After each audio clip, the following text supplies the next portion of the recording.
Bismillahirrahmanirrahim. Assalamualaikum warahmatullahi wabarakatuh. Perkenalkan, nama saya Agilus Odiki Manurung, NIM 4520015. Saya akan mempresentasikan ujian tengah semester tafsir dan hadis filsafat dengan dosen pengampu yaitu Ibu Afdila Nisa. Yang pertama itu penafsiran ayat dan hadis Quran surah Al-A'raf, Al-Hajj, Al-Hujurat, dan Al-An'am.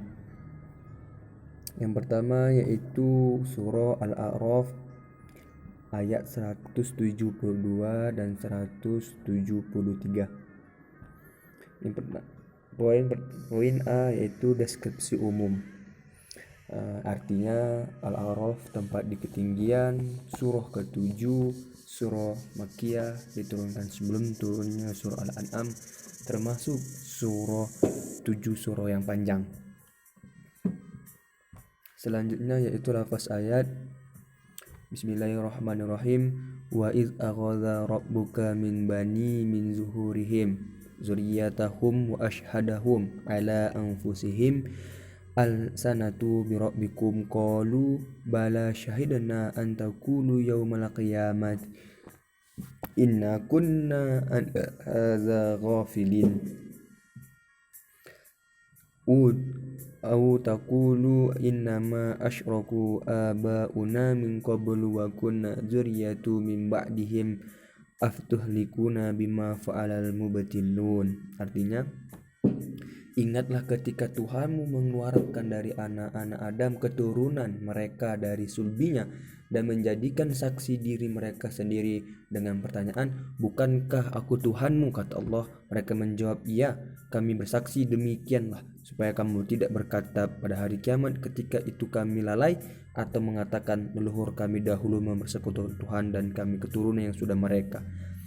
Akan kau binasakan kami karena perbuatan orang-orang yang sia-sia. Penafsiran dari Quran Al-A'raf, surah Al-A'raf tersebut dengan kata kunci al-sanatu bi rabbikum. Artinya, bukankah aku Tuhanmu?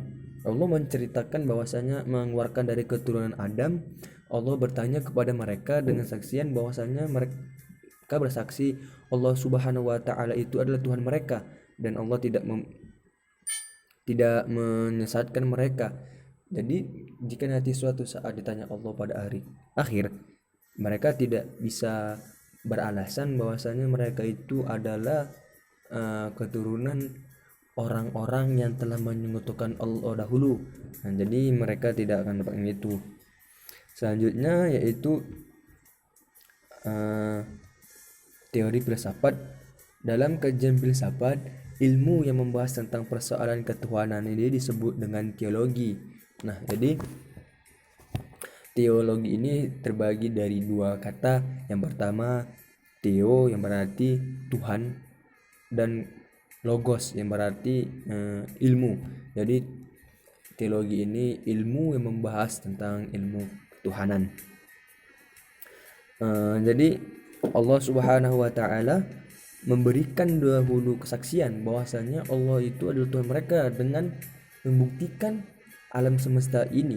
Jadi dengan alam semesta ini bukan hanya saja dapat membuktikan Allah itu ada, melainkan dengan panca indera dan pengalaman kita dapat apabila kita menggunakan akal bahwasanya Allah Subhanahu wa taala itu memang telah memberikan kita ilmu untuk mengamati apa yang ada sekeliling kita, bahwasanya yang ada di sekeliling kita ini, apa yang ada di alam semesta ini adalah ciptaan Tuhan. Selanjutnya yaitu masuk kita ke Quran surah Al-Hajj ayat 46. Arti surah Al-Hajj adalah haji, klasifikasi Madaniyah dan Makkiyah, surah ke-22 juz ke-17, jumlah ayat 78, terdapat ayat sajadah di ayat 8 dan 77. Lafaznya berbunyi Bismillahirrahmanirrahim. Afalam yasiru fil ardi fatakunu lahum qulubu yaqiluna biha aw adanu yasma'una biha fa innaha la ta'mal absar walakin ta'mal qulubu allati fil sudur. Maka tidak pernahkah mereka berjalan di bumi sehingga hati atau akal mereka dapat memahami, telinga mereka dapat mendengar. Sebenarnya bukan mata itu yang buta, tetapi yang buta ialah hati yang ada di dalam dada. Penafsiran ayat tersebut dengan kata kunci qulubuhum atau qalbi. Tafsir surat ini ialah Allah bertanya kepada orang-orang yang menolak ajaran Allah yang dibawa Rasulullah SAW. Maka apakah mereka tidak pernah berjalan di bumi, menyaksikan peninggalan umat terdahulu atau mengkaji secara mendalam sehingga hati mereka itu, kecerdasan emosi mereka dan spiritual mereka dapat memahami atau merenungkan ajaran Al-Quran. Jadi yang sebenarnya buta itu bukan mata mereka, namun hati mereka yang telah tertutup untuk mendapatkan hidayah oleh Allah Subhanahu wa taala dikarenakan keingkaran mereka terhadap ajaran-ajaran yang telah dibawakan oleh nabi-nabi terdahulu. Selanjutnya yaitu teori filsafat. Jadi secara epistemologi, agama merupakan pengetahuan ilahi, sedangkan pengetahuan keagamaan merupakan bagian dari pengetahuan manusia. Nah, jadi agama ini, pengetahuan manusia adalah pengetahuan yang lahir dari manusia itu sendiri. Jadi objek dari pengetahuan manusia ini berkaitan dengan alam dan manusia, dan sedangkan objek dari kajian pengetahuan agama merupakan Al-Quran dan hadis. Nah, jadi pengetahuan manusia dikategorikan disebut dengan ilmu agama. Maka jadi prinsipnya kitab suci agama itu dia tidak berbicara tetapi mempunyai ragam makna. Nah, untuk membongkar makna-makna tersebut, manusialah yang akan menggunakan epistemologi manusia tersebut. Kemudian yaitu deskripsi umum Quran surah Al-Hujurat ayat 12 yang artinya kamar, surah ke-49 juz ke-26, jumlah ayat 18 ayat. Surah Madaniyah dinamakan surah Hujurat berarti kamar-kamar yang diambil dari perkataan Al-Hujurat. Lafaz ayatnya Bismillahirrahmanirrahim. Ya ayyuhalladzina amanu ijtanibu katsiran minaz-zanni an inna ba'da zanna ismu wa la tajassamu wa la yaghtabu ba'dukum ba'da ayuhibbu ahadakum an ya'kula lahum akhihi mitan fakarihtumuh wattaqullaha innallaha tawwabur rahim. Artinya, wahai orang-orang yang beriman, jauhilah banyak dari prasangka, sesungguhnya sebagian prasangka itu dosa, dan janganlah kamu mencari-cari kesalahan orang lain, dan janganlah ada di antara kamu yang menggunjing sebagian yang lain. Apakah ada di antara kamu yang suka memakan daging saudara yang sudah mati? Tentu kamu merasa jijik, dan bertakwalah kepada Allah, sesungguhnya Allah Maha Penerima Taubat, Maha Penyayang. Nah, jadi penafsiran dari ayat tersebut, Allah memperingatkan kepada orang-orang yang beriman agar menjauhi dari prasangka terhadap sesama kaum mukmin. Jadi kita sebagai manusia tidak diperbolehkan oleh Allah Subhanahu wa taala dan menjauhi dari sifat-sifat prasangka buruk terhadap kaum sesama kita. Teori filsafatnya yaitu tentang etika.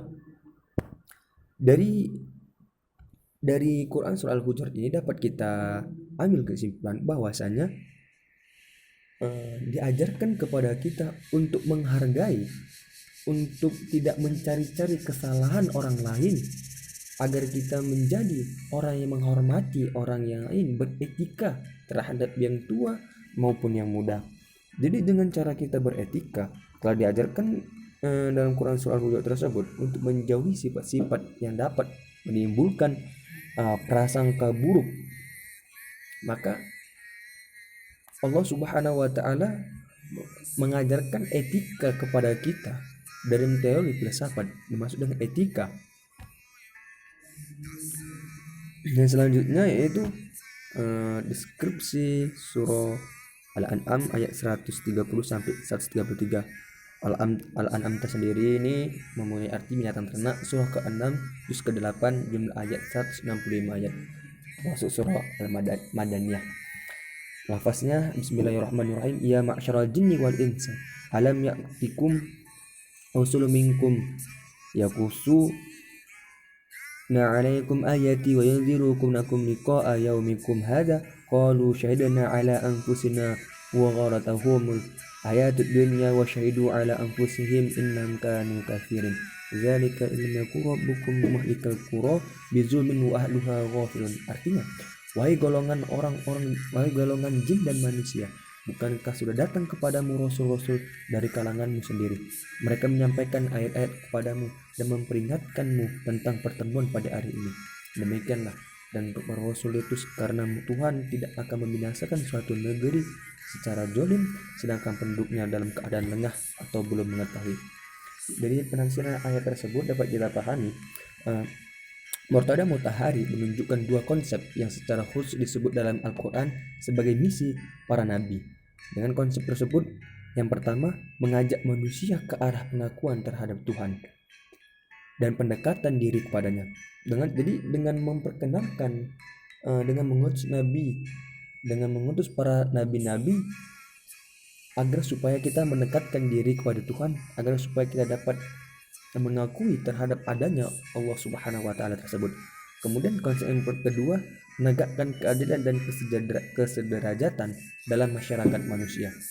Jadi dengan cara kita dengan adanya nabi, kita dapat menegakkan keadilan yang telah disampaikan oleh para nabi, yang telah diajarkan para nabi untuk menjaga dalam kehidupan bermasyarakat. Teori filsafatnya mengajak manusia kepada Tuhan, mendekatkan diri kepadanya dengan cara beribadah, dengan cara mengerjakan ajaran yang telah dibawakan, yang telah disampaikan oleh para nabi. Kemudian yaitu hadis tentang kenabian. Bismillahirrahmanirrahim. Qultu ya Rasulullah, ayyul anbiya kana awal? Qalu Adam. Qultu ya Rasulullah, wa nabiyyu kana? Qala na'am, nabiyyu mukallim. Qultu ya Rasulullah, kam mursaluna? Qala thalathu min atin wa ba'd min asyrah jam'an ghafira. Seorang sahabat bertanya kepada Rasulullah sallallahu alaihi wasallam, wahai Rasulullah sallallahu alaihi wasallam, siapa nabi pertama? Rasulullah sallallahu alaihi wasallam kemudian menjawab, Adam. Kemudian sahabat lagi bertanya, wahai Rasulullah, apakah Nabi Adam seorang nabi? Rasul menjawab, ya, ia seorang nabi yang diajak bicara oleh Allah Subhanahu wa taala.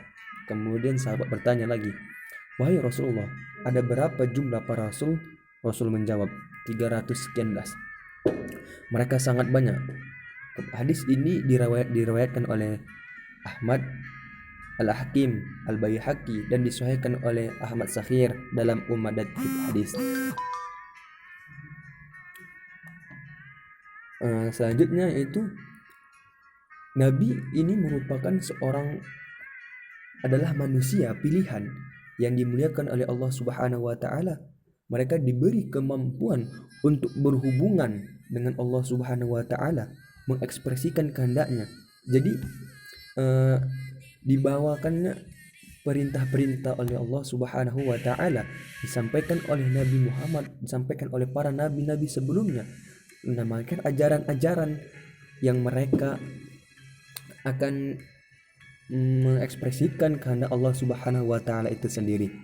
Nah, jadi kegunaan nabi dalam kehidupan ini merupakan sebagai agenda dalam mencarikan ibadah, dalam memperkenalkan Tuhan kepada kita, menyampaikan ajaran Allah Subhanahu wa taala itu kepada kita untuk menghargai sesama manusia, untuk menghormati sesama manusia dan mendekatkan diri pada Allah dengan cara beribadah kepada Allah Subhanahu wa taala. Nah, mungkin hanya ini yang dapat saya sampaikan dalam ujian tengah semester kali ini. Apabila ada kata dan yang salah, mohonlah saya untuk dimaafkan. Sekian, terima kasih. Akhirul kalam. Assalamualaikum warahmatullahi wabarakatuh.